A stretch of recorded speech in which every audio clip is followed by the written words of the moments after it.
Narito ang kaalamang pangkalusugan.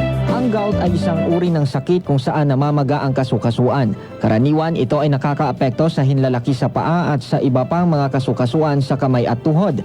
Kilala rin ito bilang gouty arthritis dahil isa ito sa pinakamasakit na uri ng pamamaga.